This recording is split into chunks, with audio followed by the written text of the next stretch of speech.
കഴിഞ്ഞ ദിവസം കാക്കനാട് കളക്ടറേറ്റിൻ്റെ അവിടെ നിന്ന് കുറച്ച് മാറിയിട്ടുള്ള ഒരു റെസിഡൻഷ്യൽ ഏരിയയിൽ ഒരു ഒഴിഞ്ഞ പ്ലോട്ടിൽ നിന്ന് നമ്മൾ 2 മൂർഖൻ പാമ്പുകൾ റെസ്ക്യൂ ചെയ്യുണ്ടായി. അതിൽ ആദ്യത്തെ പാമ്പിനെ റെസ്ക്യൂ ചെയ്യുന്ന കാഴ്ച നമ്മളൊരു ഷോർട്ട് വീഡിയോ ആയിട്ട് ചാനൽ അപ്ലോഡ് ചെയ്തിട്ടുണ്ട്. അടുത്ത പാമ്പിനെ റെസ്ക്യൂ ചെയ്യുന്ന കാഴ്ചയാണ് ഈ വീഡിയോയിൽ. ഒന്നിലധികം പാമ്പുകളെ കാണുന്നു എന്ന് പറഞ്ഞിട്ട് തന്നെയാണ് നമുക്ക് റെസ്ക്യൂ കോൾ വന്നത്. നമ്മളവിടെ ചെന്നിട്ട് ഒരു മാളത്തിൽ നിന്ന് ആദ്യത്തെ ഒരു പാമ്പിനെ റെസ്ക്യൂ ചെയ്തു. അതിനുശേഷം വീണ്ടും ഒരു പാമ്പിനെ കണ്ടെങ്കിലും നിറയെ പുല്ലുകളും മറ്റൊക്കെ ആയിട്ട് അതിനെ പിടിവിടാൻ കഴിഞ്ഞില്ല. അങ്ങനെ നമ്മൾ തിരിച്ചു പോരാൻ ഒരുങ്ങുമ്പോഴാണ് റിൻഷാദ് വീണ്ടും നമ്മൾ ആദ്യത്തെ പാമ്പിനെ പിടിച്ച അതേ സ്ഥലത്ത് തന്നെ മറ്റൊരു പാമ്പോട് വന്നായിട്ട് കണ്ടത്. അങ്ങനെ വീണ്ടും നമ്മളതിനെ പിടിക്കാനായിട്ട് ആ പറമ്പിലേക്ക് ഇറങ്ങി. പക്ഷെ പാമ്പ് ഓടി ഒരു മാളത്തിനകത്തേക്ക് കയറി. അപ്പോൾ രൂപേഷ് ഇപ്പോൾ ആ മാളത്തിന് ചുറ്റുമുള്ള പുല്ലും മറ്റോ ക്ലീൻ ചെയ്തിട്ട് ആ മാളത്തിനകത്തേക്ക് വെള്ളം പമ്പ് ചെയ്ത് പാമ്പിനെ പുറത്തേക്ക് കൊണ്ടുവരാനുള്ള ശ്രമത്തിലാണ്. ഞങ്ങളുടെ വീട്ടിൽ വരുന്ന മെയ്ഡ് ഇങ്ങനെ പാത്രം കഴുകുന്ന സമയത്ത്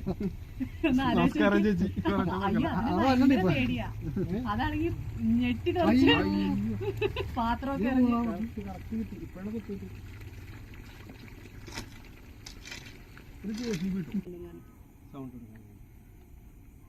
ഷോർട്ട് വീഡിയോയിൽ പറഞ്ഞ പോലെ തന്നെ ഇത് പാമ്പുകൾ ഇണചേരുന്ന സീസണാണ്.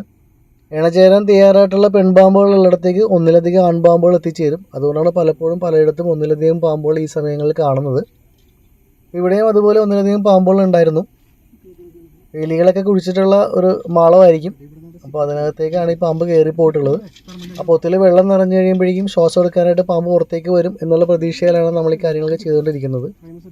എന്തായാലും നമ്മളുടെ പ്രതീക്ഷ തെറ്റിയില്ല. പാമ്പ് പതുക്കെ തല പുറത്തേക്കിട്ട് വരുന്നുണ്ട്.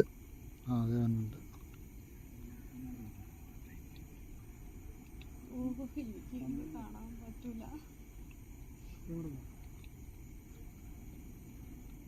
അയ്യോ, ഇതൊക്കെ എങ്ങനെ നിങ്ങൾ കാണും?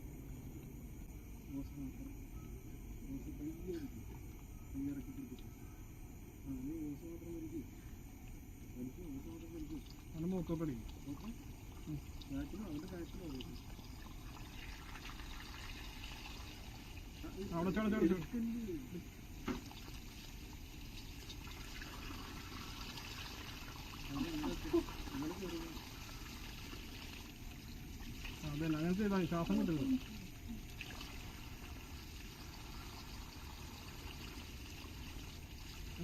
തല പുറത്തേക്കിട്ട് കുറച്ചൊരു ബ്രീത്തിങ് സ്പേസ് കിട്ടിയത് കൊണ്ടിട്ട് പിന്നീട് പാമ്പ് അധികം പുറത്തേക്ക് വരുന്നുണ്ടായിരുന്നില്ല. അങ്ങനെ ആയപ്പോഴേക്കും നമ്മൾ പാമ്പിന് തലയിലേക്ക് തന്നെ നേരിട്ട് വെള്ളം പമ്പ് ചെയ്ത് അതിനെ ഡിസ്ട്രാക്ട് ചെയ്ത് പുറത്തേക്ക് കൊണ്ടുവരാനുള്ള ശ്രമമായി. ഒടുവിൽ പാമ്പ് മുഴുവനായിട്ട് പുറത്തേക്ക് വന്നു. നമ്മൾ ഹുക്കിൻ്റെ സഹായത്തോടെ അതിനെ എടുത്ത് രൂപേഷ് ഫ്രെയിമിൽ സെറ്റ് ചെയ്തിട്ടുള്ള ബാഗിനകത്തേക്ക് കയറ്റി ആ റെസ്ക്യൂ കംപ്ലീറ്റ് ചെയ്തു. ഇനിയും മറ്റ് പാമ്പുകൾ ഈ പ്ലോട്ടിലുണ്ട്. പക്ഷേ ഇത്രയും പുല്ല് നിറഞ്ഞൊരു പ്ലോട്ടിൽ നിന്ന് ഇരുട്ടത്ത് പാമ്പുകളെ പിടിക്കുക എന്നുള്ളത് റിസ്കി ആയതുകൊണ്ടിട്ട് നമ്മൾ ഈ റെസ്ക്യൂ ഓപ്പറേഷൻ ഇവിടെ വെച്ച് നിർത്തി. ഇനി എടുക്കേണ്ട മുൻകരുതലുകളെ കുറിച്ചിട്ട് അവിടെയുള്ള ആളുകൾക്ക് കാര്യങ്ങളൊക്കെ പറഞ്ഞ് മനസ്സിലാക്കി കൊടുത്തിട്ടുണ്ട്. ഈ പ്ലോട്ട് എത്രയും പെട്ടെന്ന് വൃത്തിയാക്കാനും വീടിൻ്റെ പരിസരമൊക്കെ പാമ്പ് വരാത്ത രീതിയിൽ ശുചിയായിട്ട് സൂക്ഷിക്കാനൊക്കെയുള്ള കാര്യങ്ങളൊക്കെ പറഞ്ഞിട്ട് നമ്മൾ അവിടെ നിന്ന് പോന്നു.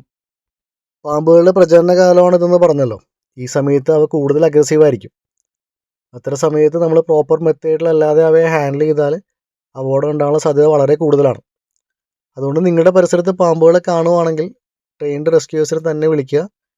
തനിയെ അതിനെ പിടിക്കുവാനോ കൊല്ലുവാനോ ഒന്നും ശ്രമിക്കരുത്. പാമ്പുകളെ കൊല്ലുന്നത് ഒരു ശാശ്വത പരിഹാരവും അല്ല. നമ്മുടെ പരിസരത്ത് പാമ്പുകൾ വരാനുള്ള സാഹചര്യം ഉണ്ടെങ്കിൽ ഒരു പാമ്പിനെ കൊന്നാലും വീണ്ടും മറ്റ് പാമ്പുകളൊക്കെ അവിടെ വരാനുള്ള സാധ്യത വളരെ കൂടുതലാണ്. അപ്പോൾ പരിസരം ശുചിയായിട്ട് സൂക്ഷിക്കുക. പറമ്പുകളിലൊക്കെ ഫുഡ് വേസ്റ്റും മറ്റും വലിച്ചെറിഞ്ഞ് എലികളൊക്കെ വരാനും എലികളുടെ മാളമൊക്കെ ഉണ്ടാക്കാനുള്ള സാധ്യത കുറക്കുക. അങ്ങനെയൊക്കെ ആണെങ്കിൽ തീർച്ചയായും അവിടെ പാമ്പുകൾ വരികയും നമ്മുടെ വീടിനകത്തേക്ക് കഴിഞ്ഞെത്തുന്ന അവസ്ഥയൊക്കെ ഉണ്ടാവും. ഇനിയിപ്പോൾ ഇതൊക്കെ ഈ ഒരു ഇണചേരൽ സമയമൊക്കെ കഴിഞ്ഞിട്ട് പാമ്പിൻ്റെ കുഞ്ഞുങ്ങളൊക്കെ ഇറങ്ങുന്ന സമയമാകുമ്പോഴേക്കും അവയൊക്കെ സ്കാറ്റർ ചെയ്ത് പലയിടത്തേക്ക് കഴിഞ്ഞെത്തും. ആ സമയത്തൊക്കെ നമുക്ക് കൂടുതൽ അപകടം ഉണ്ടാകും. അതുകൊണ്ട് പരിസരം കൃത്യമായിട്ട് ക്ലീൻ ചെയ്ത് സൂക്ഷിക്കുക.